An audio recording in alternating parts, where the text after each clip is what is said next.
Hi friends, வணக்கம். சரிகமபால இன்னைக்கு 5வது ஃபைனலிஸ்ட்டை அபிஷேகாவை செலக்ட் பண்ணதுக்கப்புறமா சர்ப்ரைஸாக இன்றைக்கி நடக்க போகிற எபிசோடில் 6வது ஃபைனலிஸ்ட்டையும் செலக்ட் பண்ண போகிறோம் அப்படின்னு சர்ப்ரைஸாக சொல்லியிருக்காங்க.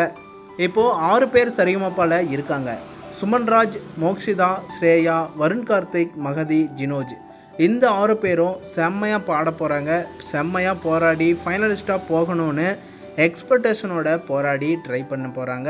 இப்போது இந்த 6 பேரில் மோக்ஷிதா, சுமன்ராஜ் இந்த 2 பேருக்கு தான் பயங்கரமான போட்டியாக இருக்க போகுது. இந்த 2 பேர் தான் அதிக ஸ்கோர் லெவலில் இருக்காங்க அப்படின்னே சொல்லலாம். மோக்ஷிதா எல்லா எபிசோடுமே கோல்டன் பர்ஃபார்மன்ஸ் தொடர்ந்து வாங்கிட்டே வந்துட்டு இருக்காங்க. ரசிகர்கள் மனசில் மோக்ஷிதா இருக்காங்க. ஏகப்பட்ட ரசிகர்கள் மோக்ஷிதாவுக்கு சப்போர்ட் பண்ணிட்டும் இருக்காங்க. அதே நேரம் சுமன்ராஜுக்கு அதிக ஸ்கோர் இருக்குது. ஏகப்பட்ட ரசிகர்கள் சப்போர்ட் பண்ணிகிட்டு இருக்காங்க. இந்த 2 பேருக்கு அதிக ரேஸ் பரபரப்பாக இருக்குது. சுமன்ராஜா, மோக்ஷிதா யார் வந்தாலுமே சந்தோஷமாக தான் இருக்குது. ஏன்னா எல்லாருமே ரொம்ப அழகாக பாடக்கூடிய சிங்கர். ஆனாலும் 6 பேருமே செம்மையான சிங்கர்ஸ். 6 பேரில் யார் வந்தாலும் சந்தோஷம்தான் அப்படின்னு குட்டீஸ் எல்லாருமே தெளிவாக இருக்காங்க. ஓகே ஃப்ரெண்ட்ஸ், உங்களோட பெஸ்ட் யாருக்கு ஓட் பண்ணுறீங்க அப்படின்னு கமெண்ட் பாக்ஸில் கமெண்ட் பண்ணுங்கள்.